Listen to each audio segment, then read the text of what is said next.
നിമിഷപ്രിയയുടെ വധശിക്ഷ നീട്ടിയേക്കും എന്ന വിവരമാണ് നമുക്ക് നിലവിൽ ലഭ്യമാകുന്നത്. യമനിൽ തടവിൽ കഴിയുന്ന നിമിഷപ്രിയയെ നാളെയാണ് തൂക്കിക്കൊല്ലാൻ വിധിച്ചിരുന്നത്. അതിൽ വ്യക്തമായ ഇടപെടലുകൾ സംസ്ഥാനവും കേന്ദ്രവും അടക്കം നടത്തിയിരുന്നു. വിവിധ സന്നദ്ധ സംഘടനകൾ, കാന്തപുരം അടക്കമുള്ളവർ ഇതിൽ ഇടപെട്ടിരുന്നു. ഇപ്പോഴിതാ നമുക്ക് ലഭ്യമാകുന്ന വിവരമനുസരിച്ച് നിമിഷപ്രിയയുടെ വധശിക്ഷ നീട്ടിവെക്കാൻ സാധ്യത. വധശിക്ഷ നീട്ടിവെക്കാൻ കുടുംബം അനുമതി നൽകിയതായാണ് ലഭ്യമാകുന്ന വിവരങ്ങൾ. ഇക്കാര്യങ്ങൾ ഇനി കോടതി അംഗീകരിക്കണം. മുഹമ്മദ് ഷഹീദ് വിശദവിവരങ്ങളുമായി ചേരുന്നു. മുഹമ്മദ് ഷഹീദ്, ആശ്വാസം നൽകുന്ന ഒരു വാർത്തയാണ്, എന്താണ് ഉണ്ടായത്?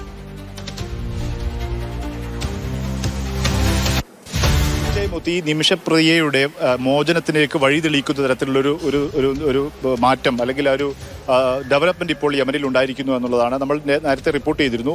ഈ കൊല്ലപ്പെട്ട തലാലിന്റെ നാട്ടിൽ ആ കുടുംബവുമായി അവിടെ ഹുദൈദ ചീഫ് ജസ്റ്റിസ് അദ്ദേഹത്തിന്റെ നേതൃത്വത്തിൽ മുഹമ്മദ് ബിൻ അമീന്റെ നേതൃത്വത്തിൽ ചർച്ച നടന്നിരുന്നു.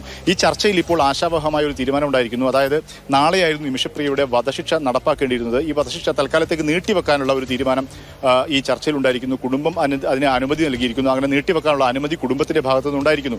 കുടുംബമായിരുന്നു ഈ വിഷയത്തിൽ ഏറ്റവും കൂടുതൽ തടസ്സം നിന്നിരുന്നത്. നിമിഷപ്രിയയെ മോചിപ്പിക്കുന്നത് ദിയാദനം സ്വീകരിക്കാൻ കഴിയില്ല, വധശിക്ഷ നടപ്പാക്കണം എന്ന ഉറച്ച നിലപാടായിരുന്നു ഈ കുടുംബം എടുത്തിരുന്നത്. കുടുംബവുമായി ബന്ധപ്പെട്ട ചില ഗോത്ര വിഭാഗങ്ങളൊക്കെ ആ നിലപാട് എടുത്തിരുന്നു. പക്ഷേ ഈ ചർച്ചയിൽ ഇപ്പോൾ വധശിക്ഷ നീട്ടിവെക്കാൻ വേണ്ടി കുടുംബം അനുമതി നൽകിയിരിക്കുന്നു. ഇനി ഇക്കാര്യം സന കോടതിയെ അറിയിക്കണം. കോടതിയുടെ കൂടി അംഗീകാരം ഉണ്ടാകും എന്നുള്ളതാണ്. അല്ലെങ്കിൽ കോടതി ഇതിന് അനുമതി നൽകുമെന്നാണ് നമ്മൾ പ്രതീക്ഷിക്കുന്നത്. കുടുംബമായിരുന്നു അതിന് തടസ്സമുണ്ടായിരുന്നത്.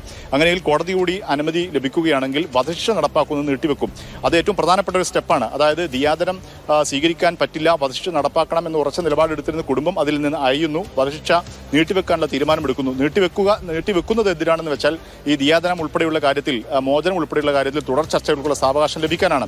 അക്കാര്യം അങ്ങനെ പരിഗണിക്കുകയാണെങ്കിൽ വളരെ പോസിറ്റീവായ ഒരു നിലപാട്, ഒരു തീരുമാനം ഇപ്പോൾ ആ ചർച്ചയിൽ ഉണ്ടായിരിക്കുന്നു എന്നുള്ളതാണ് ഏറ്റവും പ്രധാനപ്പെട്ട കാര്യം. ആ സുപ്രീം കോടതി ഹുദൈദ സ്റ്റേറ്റിലെ പ്രവിശ്യയിലെ സുപ്രീം കോടതി ചീഫ് ജസ്റ്റിസ് തന്നെ ചർച്ചയിൽ പങ്കെടുത്തിരുന്നു. ഈ സുപ്രീം കോടതി ചീഫ് ജസ്റ്റിസ് അവിടെയുള്ള സൂഫി വര്യനായ ഹബീബ് ബിൻ ഉമറിന്റെ അടുത്ത അനുയായിയാണ്. അദ്ദേഹവുമായി ബന്ധമുള്ള ആളാണ്. അദ്ദേഹവുമായാണ് കാന്തപുരം എ പി അബൂബക്കർ മുസ്ലിയാർ ബന്ധപ്പെട്ടത്. ആ ഇടപെടൽ ഇപ്പോൾ ഒടുവിൽ ഫലം കാണുന്നതിനേക്കുള്ള വഴി തുറന്നിരിക്കുന്നു എന്നാണ് നമുക്ക് ഏറ്റവും ഒടുവിൽ അവിടെ നിന്ന് ലഭിക്കുന്ന വിവരം. ഇനി സന കോടതിയുടെ ഒരു തീരുമാനമാണ് അറിയേണ്ടതുള്ളത്. മോത്തി.